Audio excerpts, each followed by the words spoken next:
It was the last handful of rice in my pot, and I had no idea it would change everything. I woke up that morning to the sound of the wind dragging dust across the yard. The air smelled dry, like every drop of water had been wrung out of the world. The drought had lasted months, and by now, the fields that once swayed with green stalks of maize looked like nothing but brittle bones under the sun. My stomach ached in the familiar way it did every morning, but today, the hunger felt sharper, heavier. My name is Amina, and I live in a small clay house at the far edge of a village so quiet that even the birds had left. My roof, patched together with sheets of rusted tin, rattled each time the wind pushed against it. Inside, the floor was nothing more than hard-packed earth, and the only furniture was a small wooden stool, a low bed made from rope and sticks, and a shelf that I used as a pantry. That pantry now held nothing but a small sack of rice, so little that I could scoop it up with one hand. I ran my fingers through the grains, feeling their smoothness. This was it, my last handful. No money to buy more, no crops to harvest, no family nearby to ask for help. The thought crossed my mind to save it for later in the day, but my body had other plans. My stomach growled so loudly it echoed in the tiny room. I decided I would cook it now. I lit the fire outside, feeding it with small twigs and dry grass. The smoke curled upward, and I placed my dented pot on the stones. I poured the rice in, added the little water I had left in my clay jar, and sliced the last of my dried vegetables into the pot.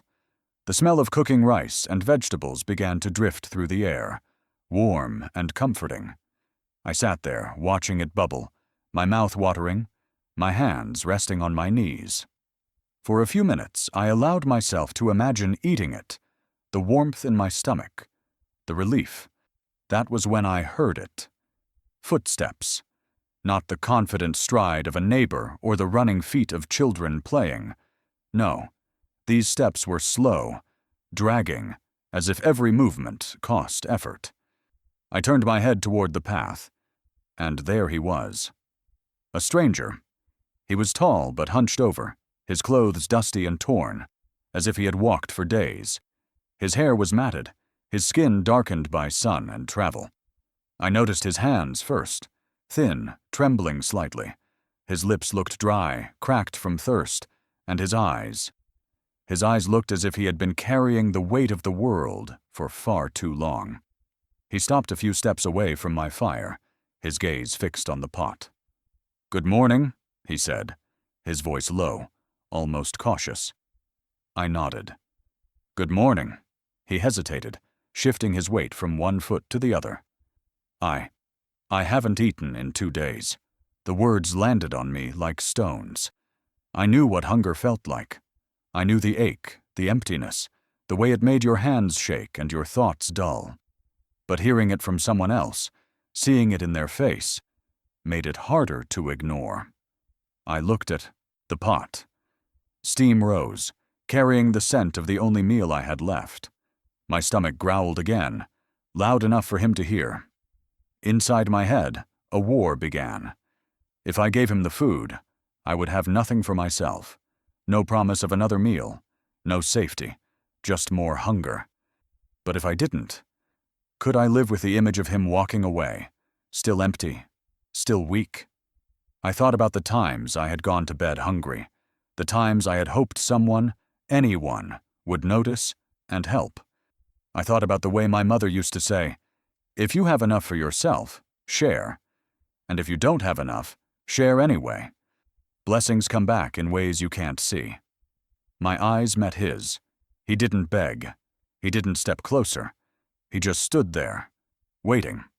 I took a deep breath, reached for the wooden spoon, and stirred the pot one last time. Then, slowly, I scooped all the rice and vegetables onto my only plate. His eyes widened, but he didn't move. I stood, walked over to him and held it out. "Here, eat." For a moment he just stared at me, as if unsure I was serious. This is for me." I nodded. "Yes." He reached out, his hands shaking more now, and took the plate. He sat on the ground near the fire and began to eat, slowly, carefully, as if savoring each bite. I sat back on my stool, watching him. There was something calm but intense about the way he ate, as though this meal meant more than just filling his stomach.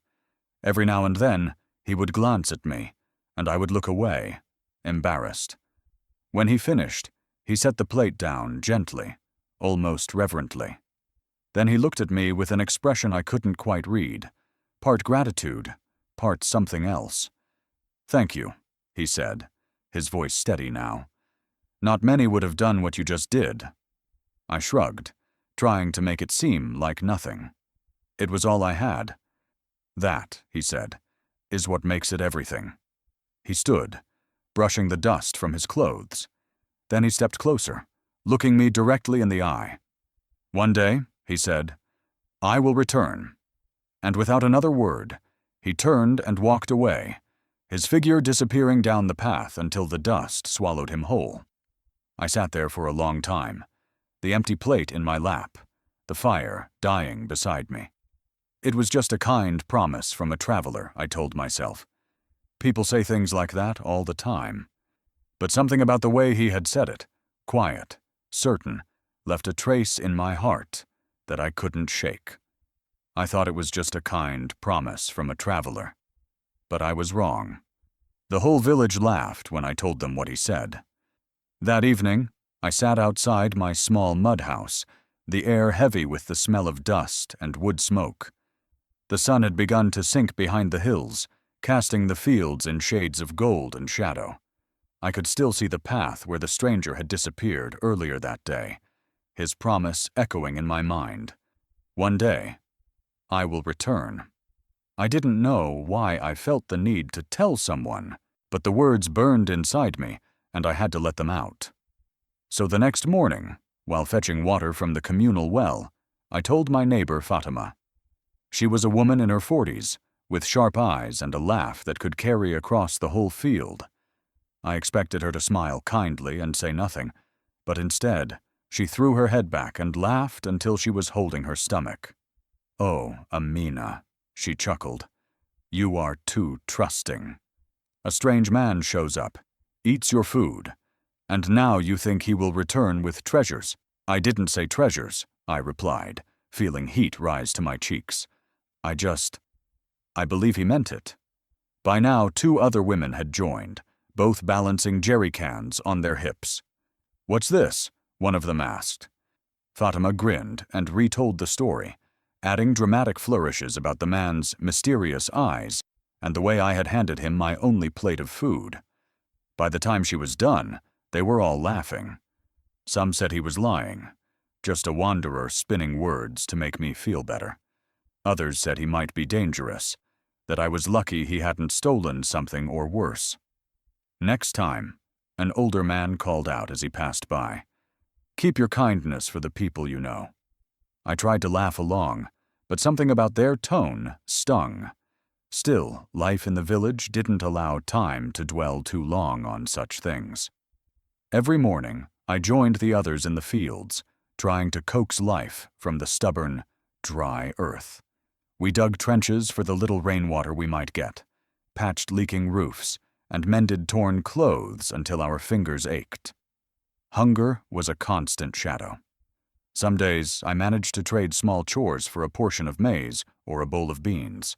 On rare afternoons, I would sit with my neighbors under the shade of the old baobab tree, sharing stories and letting the laughter momentarily push away the weight of our lives. But even in those moments, my mind drifted back to him. I kept seeing his face, the calm way he had looked at me, the way his voice carried certainty when he said he would return. There had been no arrogance in his tone, no false politeness, just something solid, as if he already knew the future and was simply stating it aloud. Weeks slipped into months. The seasons turned, though they brought little change to our barren fields. I stopped expecting to see him, but his memory never completely left me. Sometimes, as I stirred a small pot of porridge or walked the dusty path to the well, I caught myself glancing toward the road, half expecting his silhouette to appear in the distance. Then, one evening, during the start of the rainy season, a merchant came to the village. He arrived in a worn pickup truck, its back piled high with sacks of flour, tins of oil, and bundles of fabric. The air was cool and damp, rain falling in soft sheets as people hurried to the truck, eager to see what goods he had brought. I wasn't planning to buy anything. I had nothing to trade. But I went anyway, if only to breathe in the smell of wet earth and hear the latest news from outside our little world. As I stood near the edge of the small crowd, I overheard the merchant speaking to one of the men. "Yes, I came from the city," he said. "Business is slow there too, but people talk. Always talk. Just last week there was a story about a wealthy CEO who travels in disguise, pretending to be poor to see who will treat him kindly." My head snapped up. "A CEO in disguise," the merchant went on, describing how this man would wander into villages, markets, or small shops dressed like any common traveler, never revealing who he was. Those who helped him often received unexpected rewards later, gifts, money, even opportunities they could never have imagined. My heart began to pound. Could it be him? The image of the stranger came flooding back. The calm eyes, the deliberate way he spoke, the gold-rimmed watch barely hidden under his sleeve. I took a step closer to the merchant. "Do you know his name?" I asked quickly. He shrugged. "No. People just call him the ghost benefactor. Some think he's a myth. Others swear they've seen him." Behind me, someone chuckled. "Well, Amina," Fatima called out. "Sounds like your friend from the road. Maybe he'll come back and build you a palace." The group erupted in laughter, and soon the story was spreading again. How I had given my only meal to a stranger who promised to return. Now they added new embellishments, saying I was waiting for my CEO husband, or that I was secretly already rich. I laughed with them, shaking my head. "If he comes back, I'll make sure he builds all of you a palace too," I said. But deep inside, beyond the teasing and the noise, there was something else. A spark I couldn't put out. Because, as impossible as it seemed, I couldn't shake the feeling that the merchant's story and my stranger were one and the same. I laughed with them, but deep inside, a spark of hope refused to die. It began with a sound that didn't belong to our village, a low, steady rumble that seemed to roll through the ground and vibrate up my legs. At first I thought it was thunder, the kind that sneaks up before the rainy season, but when I stepped outside, the sky above was an unbroken sheet of bright blue. The rumble grew louder, deeper, like a heartbeat coming closer. My neighbors were already peeking out from their homes, confusion written on their faces.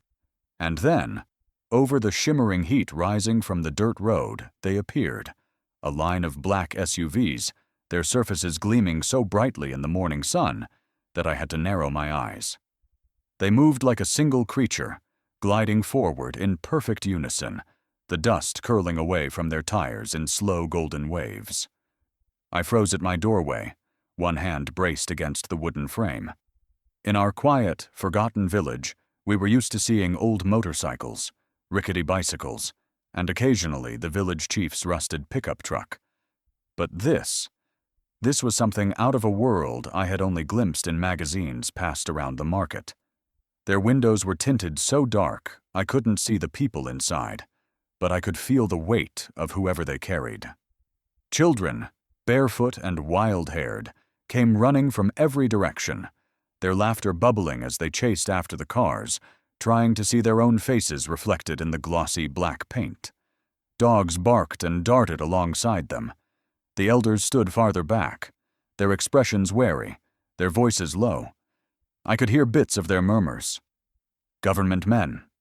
Foreign visitors. What business could they have here? The convoy slowed, the sound of their engines dropping to a deep purr. They stopped right in the center of the village square, sending up one last cloud of red dust that swirled lazily in the sunlight before settling on the cracked ground. For a heartbeat, nothing happened. Then, almost in perfect rhythm, the SUV doors opened.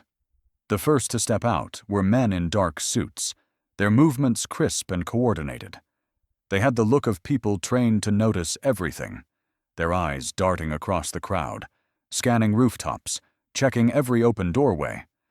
Their presence was sharp, like a knife's edge. I'd seen that kind of alertness before, only in the eyes of soldiers passing through our roads on patrol. The villagers had grown quiet, the excited chatter thinning into a hush of curiosity and unease. Even the goats tied near the well had stilled, their ears twitching at the unfamiliar tension in the air. And then I saw him. At first it was just a figure stepping out from the middle SUV. The angle of the sunlight made it hard to see, but as he moved forward, my breath caught. It was the stranger. Months ago, he had been a man coated in dust, shoulders hunched, clothes worn thin, voice low and tired. That day, I had offered him my last plate of rice, thinking I would never see him again. Now, standing before me, he was almost unrecognizable. He wore a perfectly cut navy suit that caught the light in subtle ripples.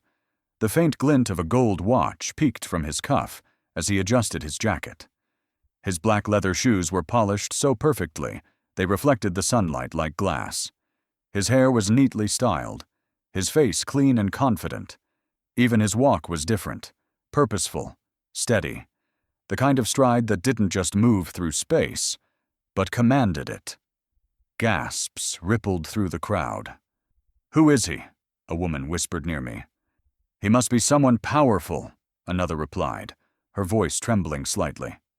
I could barely hear them over the pounding in my ears. His eyes had already found mine. Just as before, they held that calm, unshakable focus, but now there was something else behind them. A depth I couldn't name, something that made my chest tighten. Without a word, he began walking toward me. It was like watching the tide part the ocean. The villagers instinctively stepped aside, creating a clear path between us. I felt the strength in every measured step he took. My knees weakened, and I gripped the doorframe harder, afraid I might sink to the ground before he reached me. As he drew closer, the noise of the world seemed to fade. I no longer heard the rustle of clothes in the crowd, the soft snorts of the goats, or even my own breathing. There was only him, closing the distance, his gaze never wavering. Finally he stopped just a step away from me. The smell of expensive cologne drifted faintly on the warm air, so at odds with the dust and smoke of our village that it almost felt unreal. His lips curved in the faintest smile, not forced, not polite, but as if he had been holding it for this exact moment. My heart thudded painfully. The air was so still I could hear my own heartbeat. All around us, the villagers leaned in, eyes darting between his face and mine. And then, in a voice that carried with effortless authority, he spoke. The first words out of his mouth froze every breath, every movement in the square. And in that instant, I knew my life was about to change forever. If you want, I can now write the full in-between body scenes, villagers' whispers, my flashback memories of him, my emotional buildup before he speaks. So this heading easily reaches your full 1,490-word target, without losing tension. Do you want me to complete that expansion? That's where the real emotional weight will hit. It began with a sound that didn't belong to our village. At first, I thought it was thunder, the kind that rolls in slowly before a storm. But the sky above was bright and cloudless. The sound was steady, mechanical, and growing louder, rattling the cracked walls of my little home. I stepped out into the sunlight, blinking against the glare. And that's when I saw them. A line of gleaming black SUVs sliding down our dusty road, like shadows, made solid. The morning heat shimmered around them, dust curling behind their tires in golden swirls. My heart gave a strange jolt. Our village had never seen cars like these. The road that led into our village was narrow and uneven, a strip of hard-packed dirt lined with weathered huts, small gardens, and the occasional stray chicken. It was not meant for the kind of vehicles now gliding toward us. Each one was identical, sleek, polished, and so clean they seemed almost unreal against the sun-bleached landscape. The glass was tinted so dark that it was impossible to see inside. I wasn't the only one drawn out by the sound. Neighbors stepped into the open, shielding their eyes from the sun, murmuring to each other. Children, barefoot and dusty, abandoned their games and ran after the convoy, laughing and pointing. A few of the older villagers stood with their arms folded, brows furrowed in suspicion. The cars came to a smooth stop, right in the center of the village square. The engines purred for a moment longer before cutting off, leaving behind an odd, heavy silence. Even the wind seemed to pause. Then the doors opened. The first to step out were men in dark suits, tall, broad-shouldered, and moving with an alertness that put me on edge. Their eyes scanned everything, sharp and deliberate. They weren't locals. Their clothes alone told that story. I noticed the bulge beneath one man's jacket and realized these weren't just drivers. They were bodyguards. The villagers exchanged uneasy glances. In our small, quiet community, men like these didn't just arrive without reason. I was still standing at my doorway when the middle SUV's rear door opened. For a heartbeat, all I saw was a shadow inside. Then he stepped out, and I forgot how to breathe. It was the stranger, the same man who had appeared at my door months ago, hungry and dust-covered, his shoulders bent under some invisible weight. The man I had fed with the last handful of rice in my pot, thinking I'd never see him again. But this wasn't the same person. Now he was dressed in a perfectly tailored navy suit, the fabric so fine it caught the light with each movement. A gold watch glinted at his wrist as he adjusted his jacket. His hair was neatly cut and styled, his face clean and confident. Even the way he walked had changed. No hesitation, no exhaustion. Every step was measured and strong. Gasps rippled through the crowd. "Who is he?" someone whispered behind me. An official? A foreign businessman? Another guessed. I couldn't speak. My mind was trying to match the memory of the weary traveler with the man now standing tall under the morning sun. The transformation was so complete it felt like magic. His eyes found mine instantly. That calm, steady gaze. I remembered it from before, though now it carried something else, something deeper. Without breaking eye contact, he began walking toward me. The villagers parted to make way for him, their murmurs fading into silence. My heart pounded so loudly I was sure the people near me could hear it. The space between us closed with each step, and with it came a strange tightening in my chest, a mix of fear, disbelief, and something I couldn't yet name. Up close, the difference was even more striking. The scent of expensive cologne drifted faintly between us, a scent so foreign to our village it felt out of place. His suit fit perfectly, not a wrinkle in sight, the deep blue fabric catching the sun's warmth. But his eyes, they were the same. Calm, deliberate, as if he was always 3 steps ahead of everyone else. He stopped just a pace away from me. My hands tightened on the doorframe for balance. Around us, the entire village seemed to hold its breath. The children had stopped giggling, the elders stood still as carved wood, and even the livestock was silent. His lips curved into the faintest smile. "It's been a long time," he said, his voice low but carrying through the still air. And then, without turning to look at anyone else, he spoke words that froze every man, woman, and child in place. Words that told me my life, and the life of the entire village, was about to change forever. Heading 5. Gifts that stunned us all. 1,470 words. It wasn't gold or money. It was something far greater. At first, no one moved. We were all frozen in that moment, staring at the line of sleek black SUVs, their back doors now wide open. The men in suits began unloading the contents, but for a moment, our minds couldn't quite make sense of what we were seeing. Then, the reality of it hit. and gasps rolled through the crowd like a wave breaking against the shore. From the first car, 2 men stepped down, carrying large sacks of rice, their white fabric bulging with grain. Behind them came others, hauling heavy tins of cooking oil that glistened in the sun. Another pair carried large cardboard boxes stamped with bright red letters that read, "Provisions. Handle with care." The air filled with the clink and thud of supplies being set down on the dry earth. More men emerged with cartons of tinned fish, bags of sugar, dried beans, and sealed packets of flour. From one of the last SUVs came something I hadn't seen in our village for years: gleaming blue water tanks, so new that the plastic still smelled fresh. The murmurs grew louder. Children were already hopping in excitement, their laughter cutting through the stunned silence of the adults.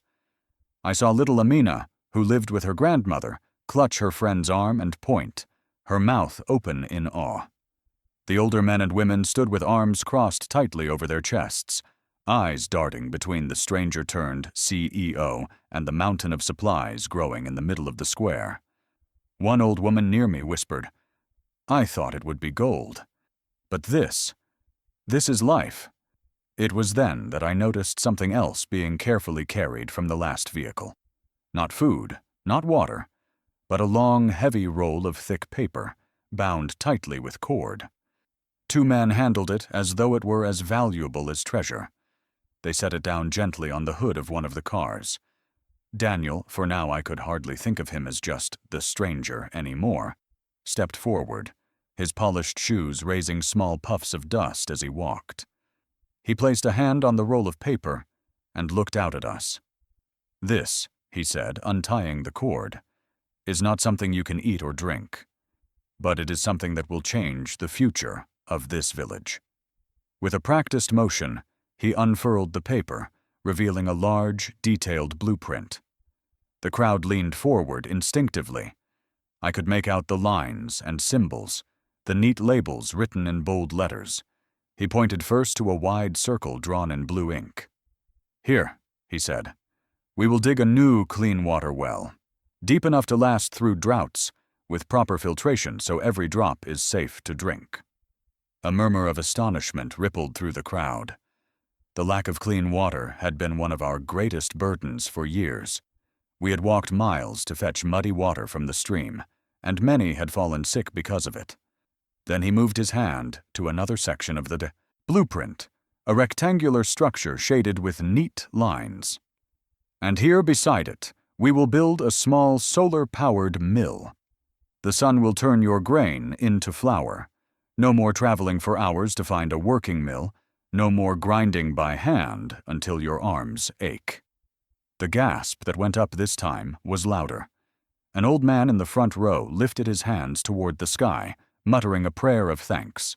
Women exchanged wide-eyed glances, some covering their mouths with their hands, as if afraid to speak the hope out loud. Daniel looked around at us, his voice steady, but filled with something that made my chest ache. "These are not gifts from me alone.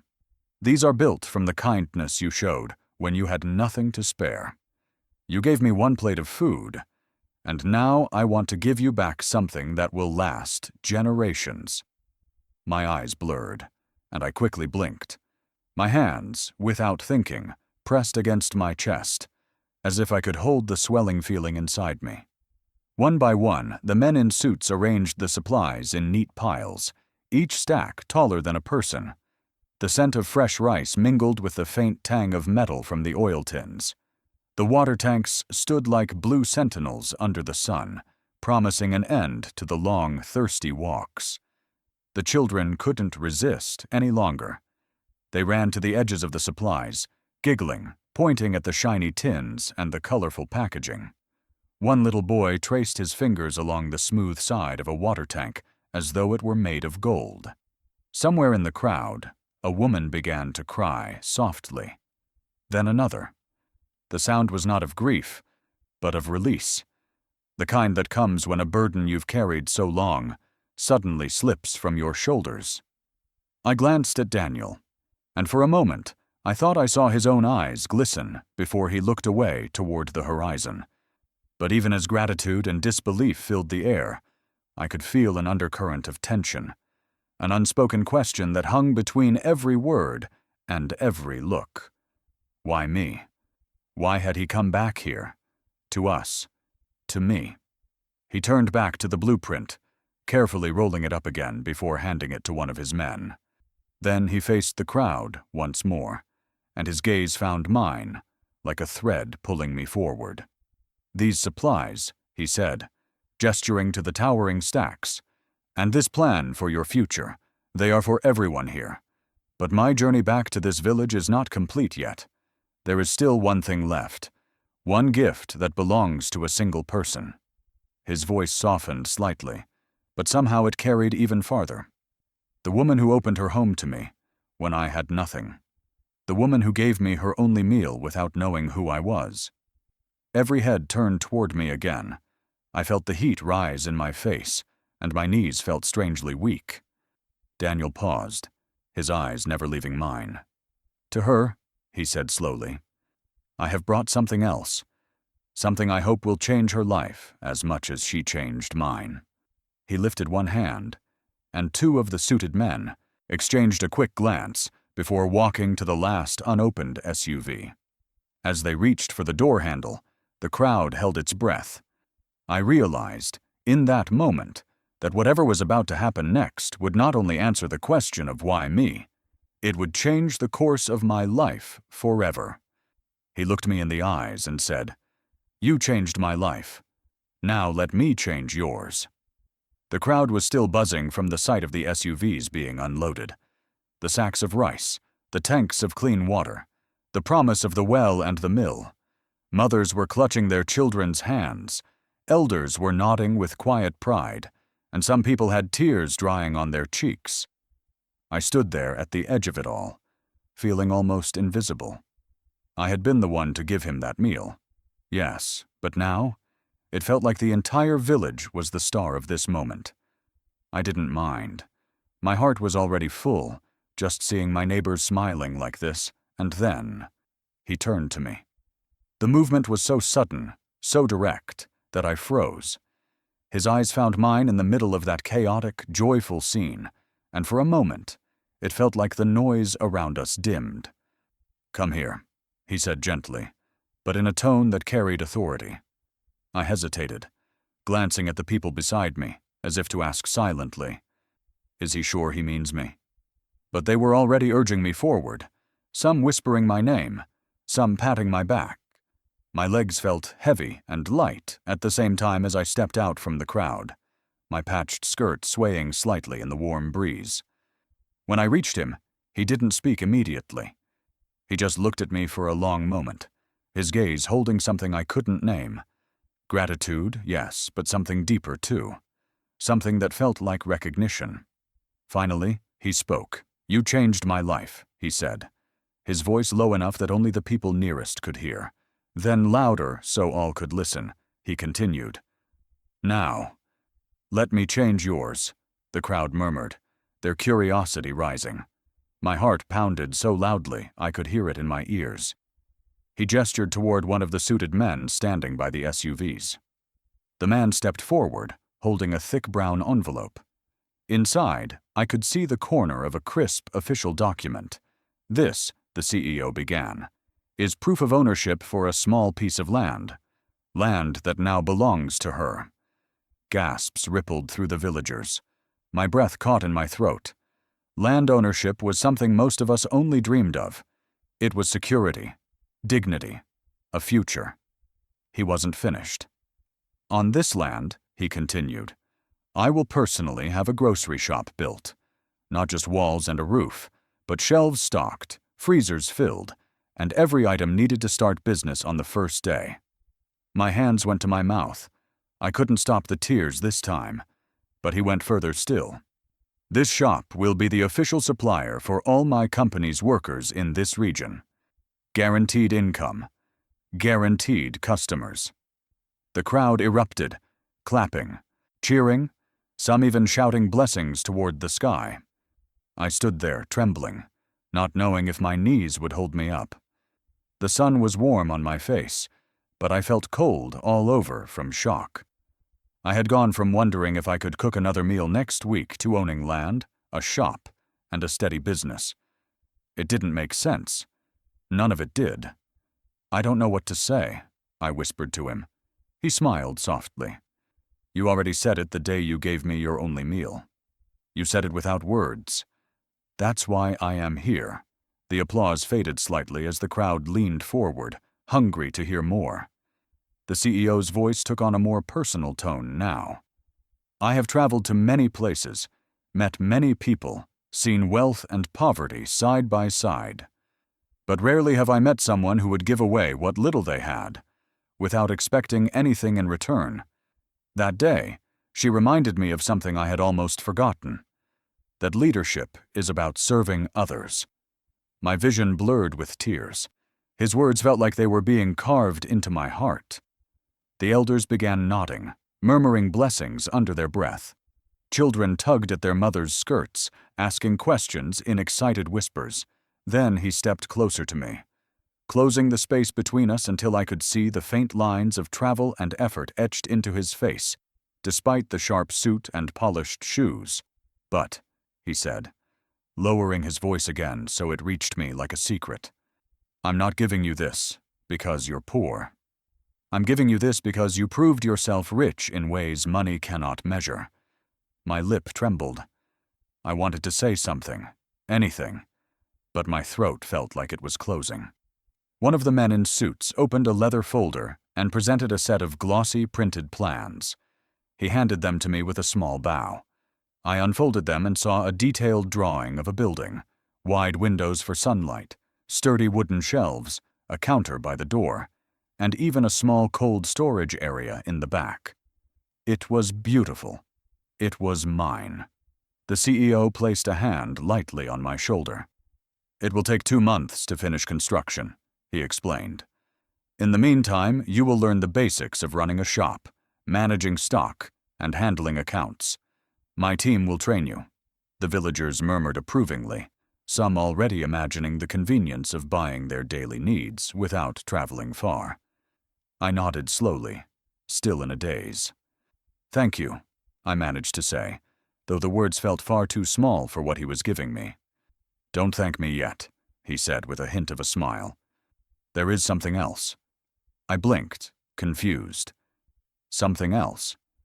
He stepped back, addressing the whole village again.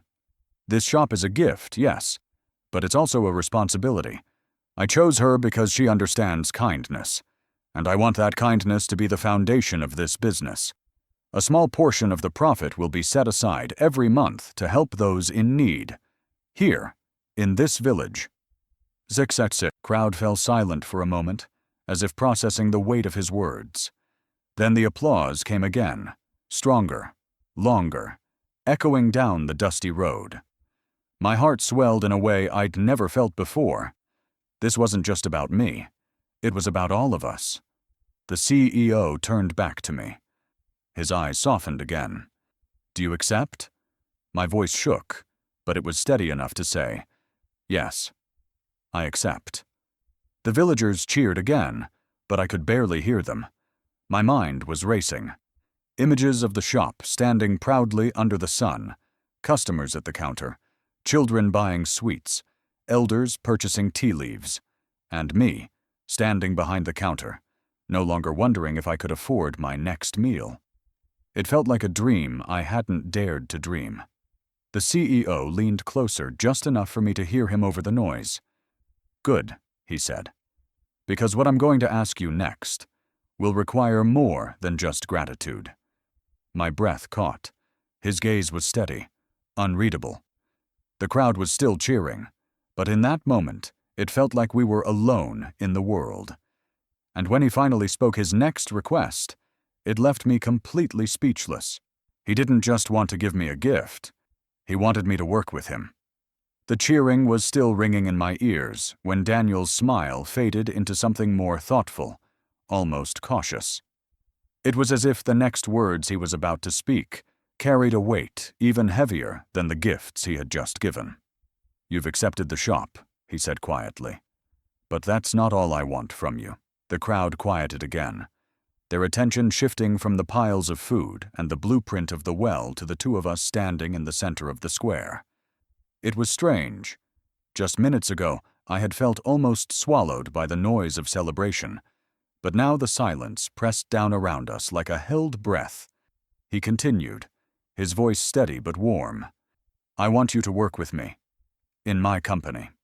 Not as a clerk, not in sales, but in a special department I'm building." My eyebrows furrowed. "Work. With you?" "Yes," he said, the corner of his mouth lifting slightly at my confusion. "I'm creating a community development team. We'll be focusing on projects in rural areas like this one. Clean water, sustainable farming, small businesses. I need people on that team who truly understand what these communities face. People who know the struggles firsthand and can speak to them with honesty." A ripple went through the crowd. Some faces looked surprised, others impressed. A few whispered to one another, glancing at me as though trying to decide whether I was worthy of such a thing. My mouth went dry. I had never worked in an office, never handled anything beyond selling vegetables in the market or helping neighbors during planting season. "But I've never done something like that," I said slowly. "I wouldn't even know where to start." He nodded, as if he had expected my hesitation. "You'll learn," he said simply. "I'll make sure of it. You'll receive training, not just in office work, but in leadership, communication, and project management. You'll have a mentor by your side the whole time." I swallowed hard. "And you're sure you want me?" "I'm just me." That's when he looked at me with such intensity that it made my heart beat faster. "That's exactly why I want you. I have plenty of employees with degrees and fancy titles. What I don't have enough of are people who know what it's like to choose between feeding yourself and feeding someone else. People who can look at a struggling mother or a farmer with empty hands and understand without judgment. You can't teach that kind of understanding. You either have it or you don't. And you have it." Something inside me shifted. His words felt like they were peeling back layers I had kept hidden for years. I had always thought of my struggles as weaknesses, as scars I carried quietly.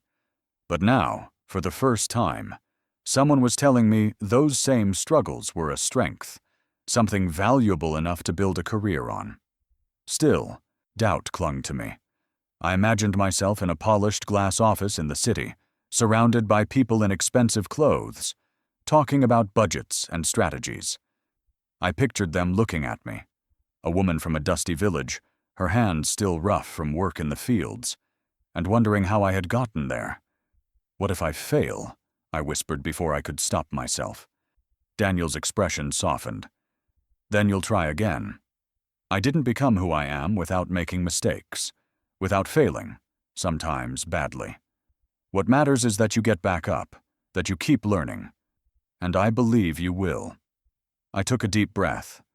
The fear was still there, but underneath it, I felt a spark of something else. Something I hadn't felt in a long time. Excitement. The villagers were still watching, their expressions a mix of curiosity and pride. I realized they were waiting for my answer.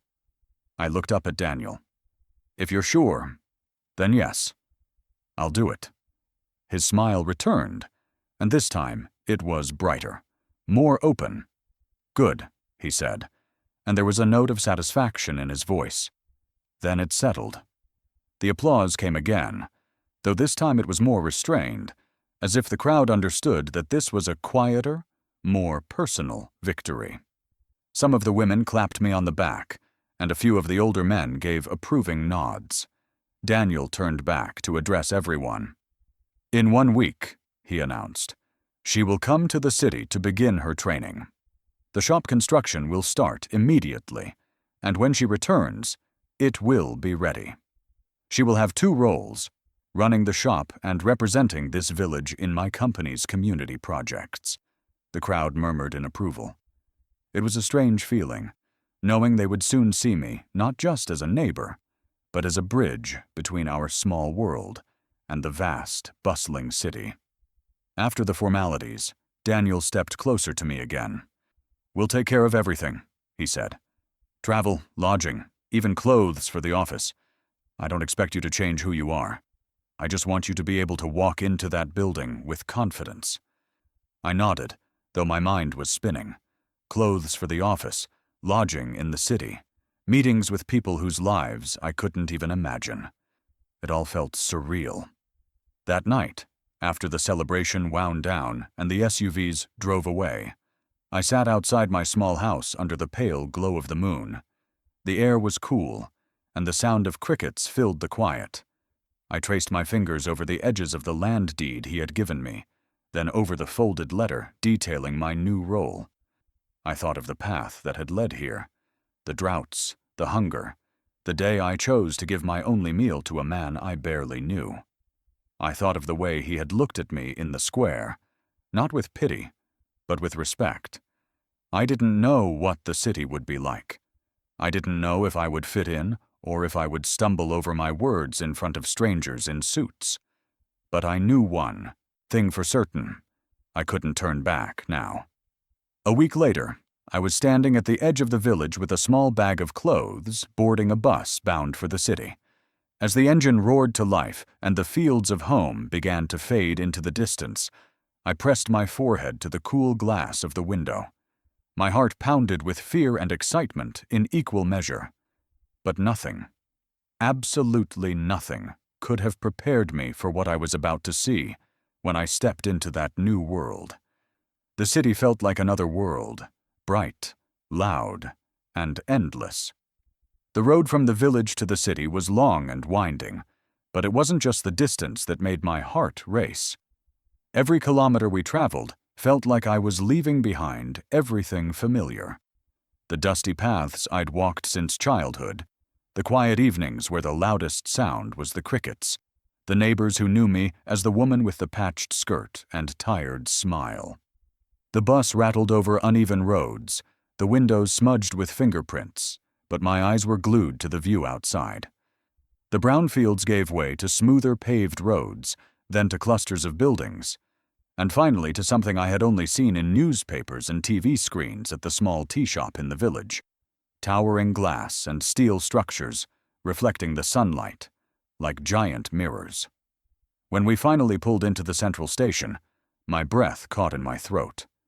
The noise was the first shock, a constant hum of car horns, chatter, and the rhythmic thud of hurried footsteps. The air smelled different, too.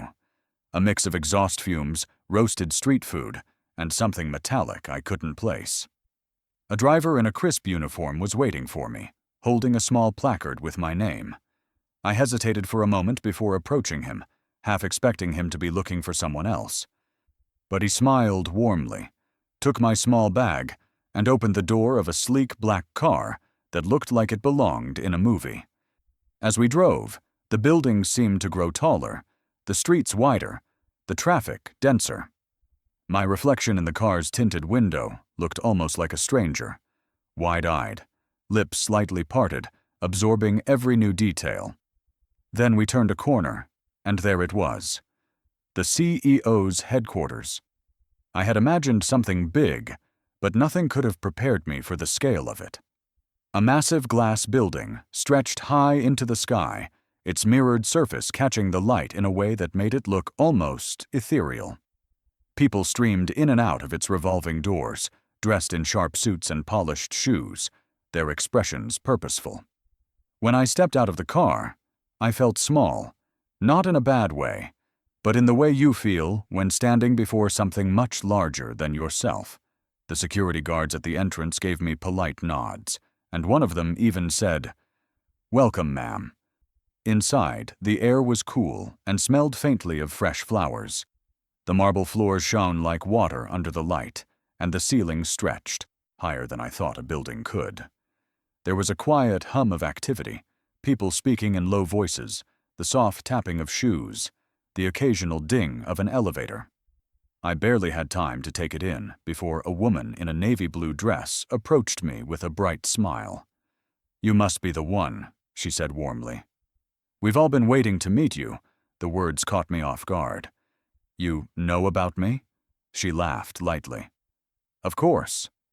Your story has reached every floor of this building. You gave the boss his last meal before he revealed who he was. That's not the kind of thing people forget. Heat crept up my cheeks. I wasn't used to this kind of attention. She led me to a smaller conference room where several people were waiting. They introduced themselves, members of the Community Development Department. Some shook my hand with enthusiasm, others gave small nods, but all of them seemed genuinely curious about me. "This is Mira," the woman in blue said, gesturing to a tall woman with short hair and kind eyes. "She's going to be your mentor." Mira extended her hand. "Welcome. I'll be teaching you everything you need to know to work here, from how to read reports to how to manage a project budget. But don't worry," she added with a smile. "We'll take it one step at a time." The next few days were a whirlwind. I learned how to use a computer, something I had never touched before.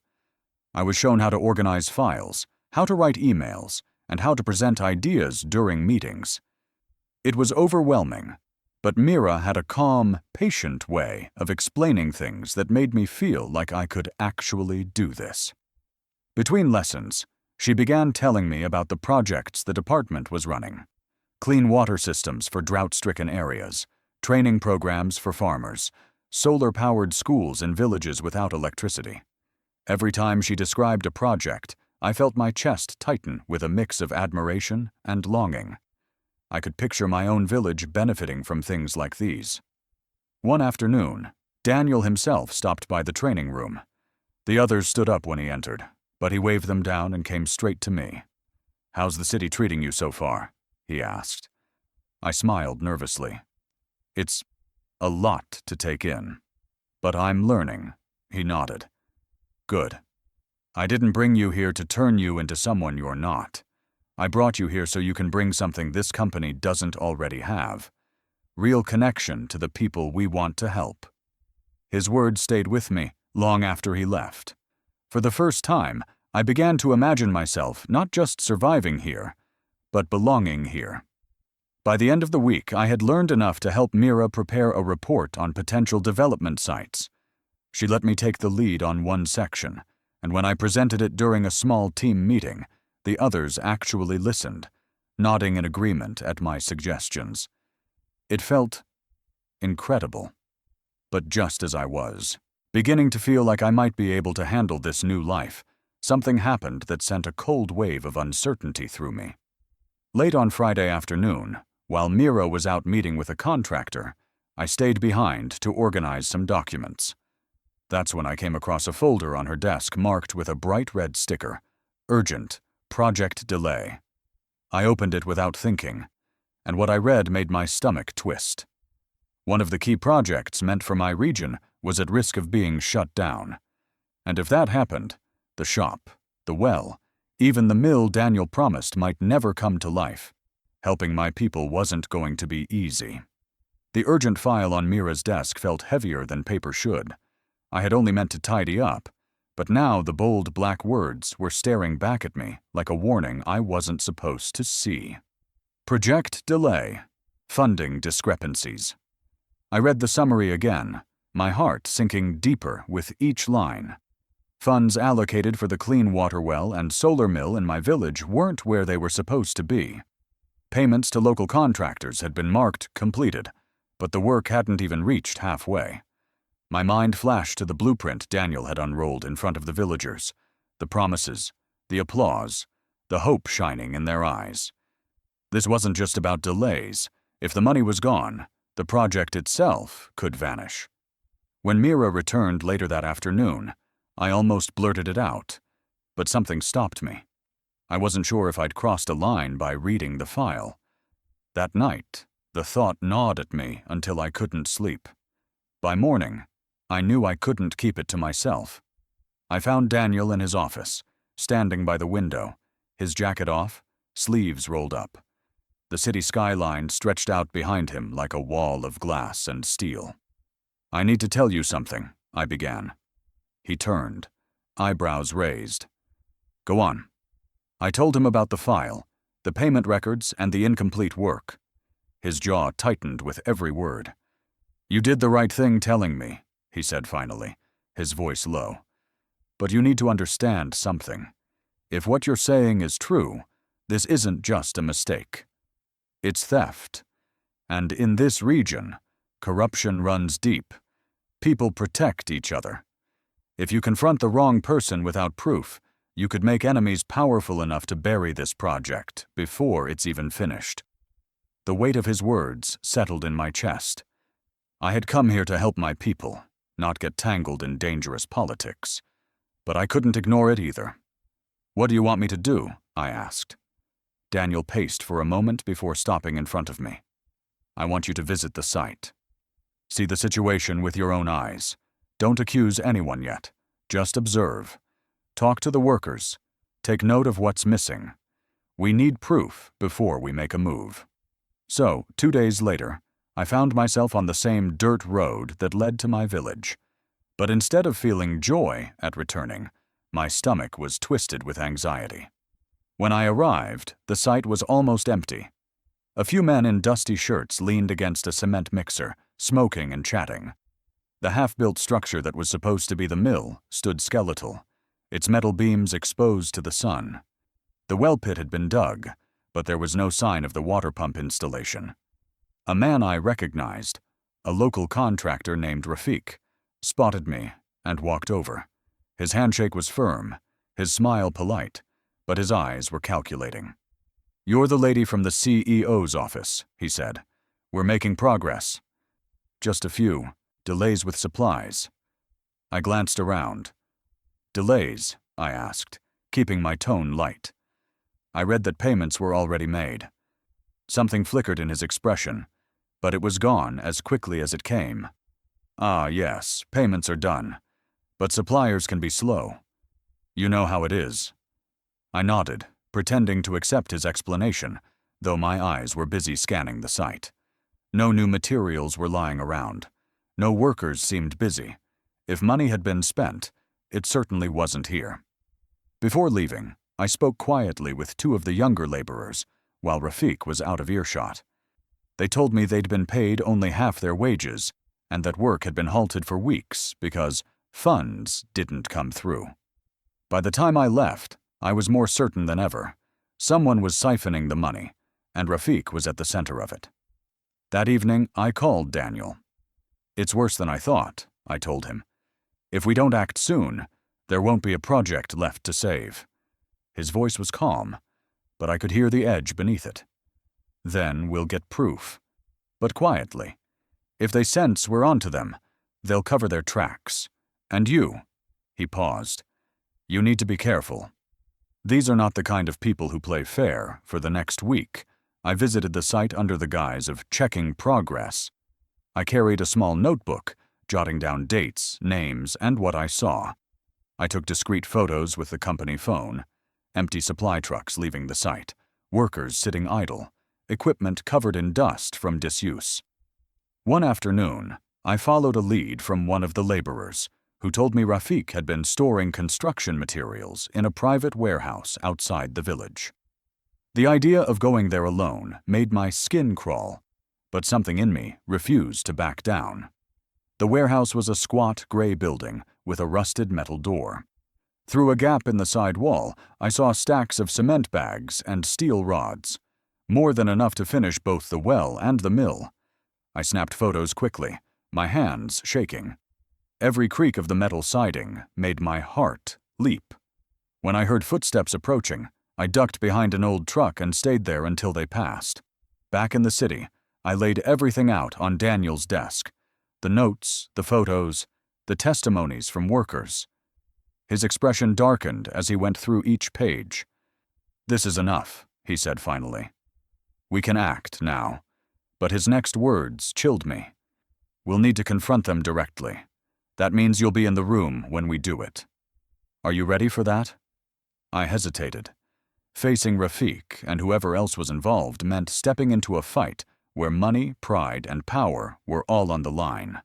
One wrong step could not only kill the project, it could make me a target in my own village.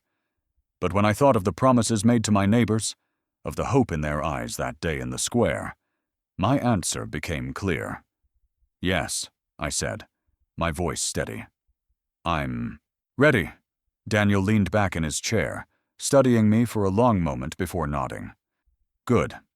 Then prepare yourself. One wrong step, and the entire project could collapse, along with everything we've built so far. They didn't expect a village woman to fight back.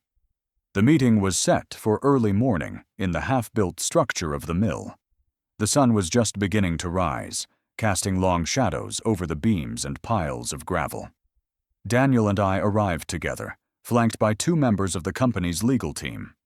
The air was heavy with the scent of cement dust and the faint, sour tang of tension. Rafik was already there, leaning against a stack of unused cement bags. 2 other contractors stood beside him, their arms folded, their expressions unreadable. They looked up as we approached, and though Rafik smiled, it didn't reach his eyes. "Ah, the boss himself," he said smoothly, glancing at Daniel. "And the lady from the village. What can we do for you?" Daniel didn't waste time with small talk. "We're here because the work is behind schedule, and there's evidence that funds have been misused. We want answers." The other contractors shifted uncomfortably, but Rafik just chuckled. "Evidence? Surely you don't mean the word of a, what shall we say, new office recruit?" His eyes slid toward me with a faint smirk, as if expecting me to shrink back. But I didn't. I stepped forward, holding the folder I'd prepared. Every note, every photograph, every statement from the workers. "Not just my word," I said, my voice steady. "We have proof. Payments marked as complete when work wasn't even half finished. Supplies bought and then hidden away in a warehouse. Workers unpaid for weeks." One of the other contractors frowned. "Warehouse? What warehouse?" Rafik shot him a sharp look, but I didn't give him the chance to speak. I slid a set of printed photos onto a nearby workbench. Clear images of the cement bags and steel rods stacked high in the dim interior of the warehouse. "This warehouse," I said. "The one your own workers led me to?" For a moment, the air seemed to still. Then Rafik's smile returned, colder this time. "You've been snooping around. That's dangerous in these parts." The implication was clear, but I refused to flinch. "What's dangerous is stealing from the people who trusted you. This project is for my village, for families who've gone without clean water for years. You don't get to take that away." Rafik's jaw tightened. "Careful, girl." But Daniel's voice cut through, sharp and final. "That's enough." He stepped closer to Rafik, his presence suddenly filling the space. "You've been caught. We have enough to terminate your contract and blacklist your company from future work. If you have anything to say in your defense, now's the time." Rafik's eyes darted between us, calculating. For a moment, I thought he might try to talk his way out, but instead, he leaned back, crossing his arms. "Do what you want. You'll find out soon enough this village isn't as loyal as you think." The threat hung in the air, sour and heavy, but Daniel didn't blink. He turned to the legal team. "Terminate the contract. Effective immediately. Begin the process of securing replacement contractors, ones with clean records and proven reliability." The lawyers nodded, already making calls. Rafik muttered something under his breath, then stalked off with his companions, their boots kicking up small clouds of dust as they went. When they were gone, Daniel turned to me. "You handled yourself well." I let out a breath I hadn't realized I'd been holding. My hands were trembling slightly, but it wasn't from fear anymore. It was from the rush of standing my ground and not backing down. By the afternoon, a new crew had arrived. These men were quieter, more focused. They set to work immediately, clearing debris, measuring beams, and preparing the foundation for the water pump. The site that had been stagnant for weeks was suddenly alive with movement and purpose. Over the next few days, progress was visible. The mill's frame grew sturdier, the well's walls were reinforced, and the sound of tools and laughter filled the air. I visited daily, sometimes bringing tea for the workers, other times just watching as the vision Daniel had promised slowly took shape. For the first time since I'd seen that red urgent sticker on Mira's file, I felt hope solidifying into something real. The village's dream was back on track, but peace has a way of inviting whispers. It started as murmurs, small comments I overheard in the market when I stopped to buy vegetables. She's in the city now, working with rich people. You think she's still one of us? Maybe she's getting more from this project than she's telling. At first, I brushed it off as idle talk. People had always gossiped. It was part of village life. But the whispers grew sharper, heavier with suspicion. One afternoon, an old friend I'd grown up with approached me outside my house. "Be careful," she said quietly, glancing around as if someone might hear. "There's talk that you're taking a cut. That the gifts and the shop aren't just rewards, they're payment." The words hit me like a slap. Payment? For what? She shrugged helplessly. "I don't believe it, but you know how people are. Some think no one gives without wanting something back. They don't understand why a CEO would choose you unless there's more to the story." I felt a knot form in my stomach. After everything, the fight with Rafik, the nights of planning, the risk of making enemies, now my own people were questioning my loyalty. That night, as I sat alone in my small living room, the shadows seemed heavier than usual. I kept replaying the confrontation in my head, the way Rafik had said, "You'll find out soon enough this village isn't as loyal as you think." What if he'd planted these doubts? What if the damage wasn't just about the money, but about turning my own people against me? By morning, I knew one thing. If I didn't find the source of these rumors and stop them, they could destroy not just the project, but the fragile trust between me and the people I had fought so hard to help. Not all battles are fought with fists. Some are fought with truth. I had always believed that the hardest days were behind me, that once the project for my village was underway, nothing could shake the hope we'd built. But I was wrong. The real storm wasn't outside in the fields or in the noisy city streets. It was brewing inside the company walls. It began as a whisper, just like every dangerous thing does. A cleaner passing me in the hallway said she overheard someone in the finance department complaining about a certain project bleeding too much money. I thought nothing of it at first. Every project had costs, and ours was already approved by the CEO himself. But then I heard it again, this time from a driver who ferried documents between departments. "They're saying the whole thing might be shut down," he muttered, as if afraid the walls would listen. The air in the office felt heavier that day. People still smiled when I passed, but there was a stiffness in their eyes, a quietness that made my stomach twist. 2 days later, the CEO called me into his office. He was standing by the window, hands in his pockets, his reflection dark against the sprawling skyline. "We have a problem," he said simply.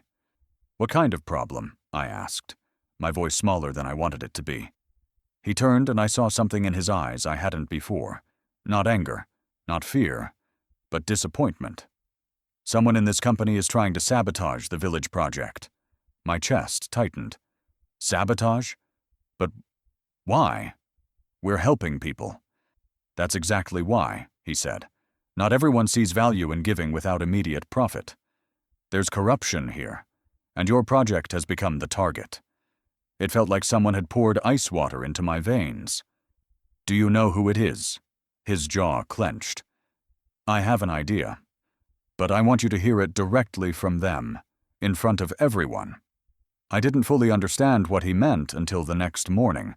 The CEO sent out a company-wide announcement. Mandatory staff meeting, main conference hall, 9 a.m. The kind of meeting that freezes entire departments mid-task. When I walked in, the hall was already packed. Executives in tailored suits stood at the back. Assistants clutched notepads like shields, and the hum of whispered speculation filled the air. At the far end of the room, the CEO sat at a long mahogany table, his presence alone silencing pockets of chatter. Beside him, there was an empty chair. It was mine. I took my seat slowly, every pair of eyes following me. Some were curious, others pitying, and a few looked nervous. The CEO cleared his throat, and the room hushed like someone had cut the sound from the air.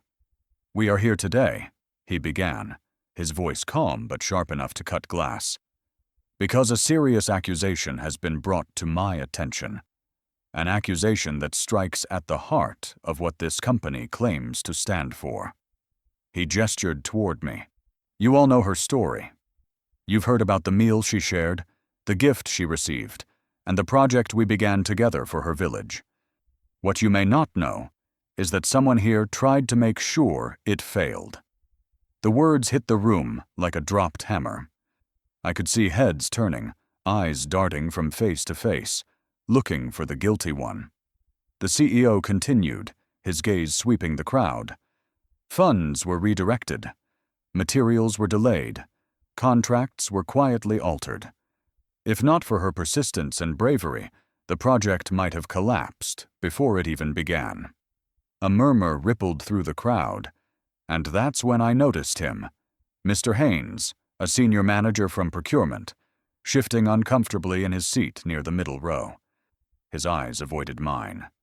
The CEO's tone changed, dropping lower, heavier. "Mr.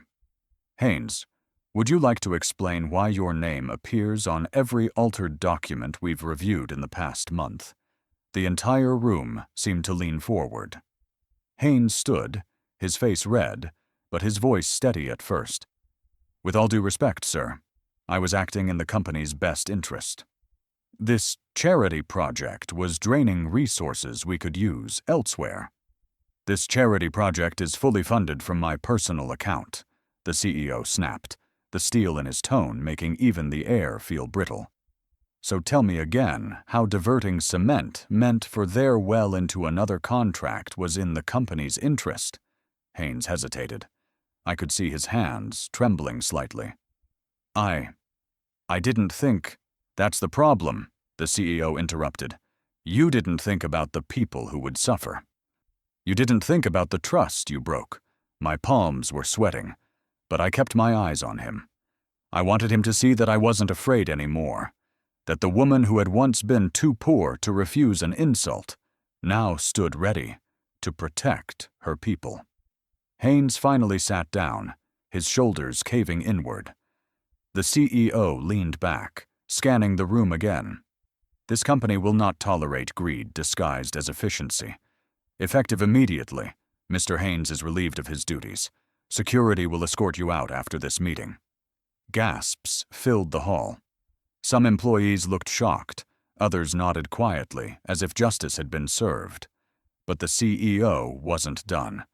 He stood, and his voice softened. "The truth is, none of this would have come to light without her persistence. She went to the site. She saw the missing supplies. She confronted the people involved. And she brought me the proof. I felt the weight of 100 eyes again, but this time, it wasn't judgment I saw. It was respect. The CEO turned to me fully now. "You protected more than just a project. You protected hope. For that, I thank you." And then, in front of everyone, he reached into his jacket and pulled out an envelope, thick, cream-colored, sealed with a golden crest. "This," he said, handing it to me, "is for you. Your next step." I took it with both hands, my fingers brushing the seal. My heart was pounding so hard it felt like the entire hall could hear it. "What's inside?" I asked quietly. He smiled faintly. "Open it when you're ready. But know this, it's not just a reward, it's an opportunity." The meeting ended with a standing ovation. I had never heard clapping echo so loud against walls that usually carried only the rustle of papers and the hum of machines. As I walked out, envelope still in my hands, I felt lighter and heavier all at once. Lighter because justice had been done. Heavier because I knew whatever was inside this envelope was going to change my life again. That night, I sat at my small desk, candlelight flickering across the golden seal. My hand hovered over it for a long moment before I finally broke it open. And what I found made my breath catch in my throat. I've never heard silence so loud. The bus ride back to the village felt both endless and far too short. Through the dusty windows, I could see the familiar hills rolling past, dotted with scattered acacia trees. The smell of dry earth and distant wood smoke crept in through the small open window above my head. Every bump in the road jolted my body, but my mind was elsewhere, playing and replaying the moment I'd opened that golden sealed envelope. It had been more than I could have ever imagined. Not just an appointment letter, but a declaration. You are the official community leader for your village and our company's ambassador for rural development. My knees had gone weak when I read it. This wasn't just a job. It was a promise. To my people and to myself. The convoy of black SUVs met me halfway to the village. The CEO himself stepped out of the lead car, smiling the same calm smile I had first seen months ago in my doorway. But this time, it wasn't just him. Behind him, a line of workers in crisp uniforms stood ready, trucks laden with supplies rumbling quietly behind them. As we crested the last hill, the village came into view. And that's when I saw it. The gleaming silver top of the new water well, catching the sunlight like a jewel. Beside it, the smooth, pale walls of the small solar-powered mill, its roof panels glinting under the open sky. And just beyond, a sturdy brick building with wide front windows, the shop he had promised to build for me. The bus barely rolled to a stop before the air erupted in shouts and cheers. Children ran forward, their bare feet kicking up little clouds of dust, waving their arms wildly. Elders stood near the square, their faces lit with smiles that came slowly, as if they had to convince themselves this was real. Women carrying baskets on their heads paused mid-step, adjusting their loads as they craned their necks to see. I stepped down from the bus, my feet sinking slightly into the warm earth. The square smelled of fresh plaster and sawdust, and somewhere close by, someone had begun to cook. The sharp scent of onions, sizzling in oil, drifting toward us. Then, as the CEO walked into the center of the square, the noise began to fade. One by one, voices quieted, children slowed, until the only sound was the rustle of wind through the thatched roofs. He waited a moment, letting the stillness settle. And in that stillness, I could feel it. The weight of expectation, the heartbeat of 100 people waiting for what would come next. My friends, he began, his voice carrying easily across the open space. When I first came here, I was a stranger, a hungry traveler, and one woman. He turned toward me, his gaze warm, shared with me the only meal she had. No questions, no hesitation, just kindness. A murmur rippled through the crowd. Some smiled knowingly, others glanced at me with wide eyes, as if seeing me for the first time. That act, he continued, changed everything for me. And today, I am here to tell you, it will change everything for all of you. He gestured toward the gleaming well. From this day forward, you will have clean water at your doorstep. No more long walks carrying heavy jugs under the hot sun. He pointed to the mill. This mill will grind your grain with the power of the sun, making your work faster and easier without the cost of fuel. And finally, he turned toward the shop. And here will be your new center of trade, stocked and ready, owned and run by the very woman whose kindness began this all. Gasps broke the silence. Some women covered their mouths with their hands. A few men shook their heads in disbelief. But it was the children's wide-eyed stares, mouths open in wonder, that nearly undid me. The CEO raised his hand again, waiting for the murmurs to subside. And there is one more thing, he said. This woman will not only run the shop. She will serve as your community leader, your voice to our company, your partner in building the future of this village. The silence that followed wasn't empty. It was thick, full, like the moment before rain breaks over dry ground. And then, without warning, it burst. Applause, cheers, Ululations from the women, the stamping of feet. Hands reached for me, clasping mine, patting my shoulders. I felt arms wrap around me from all sides, the warmth of bodies pressing close in celebration. For a moment, I couldn't see through the tears that blurred my vision. I thought of the first time I'd met him, of the dust on his shoes, the hunger in his eyes, and the quiet words he'd spoken as he left. One day, I will return. And here he was. The rest of the day unfolded like a dream. We toured the new well, its handle smooth and strong in my grip as I pumped the first gush of clear water into a waiting bucket. We stepped into the cool shade of the mill, running our hands over the polished machinery. In my new shop, the shelves were lined with bags of rice, tins of oil, colorful packages of tea and sugar. The smell of new wood mixed with the faint aroma of dried grain from the sacks stacked neatly in the corner. By sunset, the whole village had gathered in the square again, but this time for a meal. Long tables had been set up, laden with steaming pots and fresh bread. The CEO sat beside me, laughing with the elders, while children darted between the benches, their hands sticky with fruit. As I lifted my first bite to my mouth, I paused, letting my gaze sweep over the faces around me. Faces lit by lantern light, eyes crinkled with laughter, voices blending in the music of shared joy. I thought of that first meal, the one I had almost kept for myself. The hunger that had gnawed at me then seemed like a different lifetime. I thought of the fear, the doubt, the quiet wondering of whether kindness was worth the risk. Now, looking around me, I knew the answer. Sometimes, one act of kindness feeds more than a stomach. It feeds a future. And this was only the beginning. If this journey moved you, imagine how many lives we can touch together. Hit subscribe so you never miss the next story of hope and transformation. Like and share this video to spread the message that one act of kindness can change the world. And in the comments, tell me the one kind gesture you'll never forget.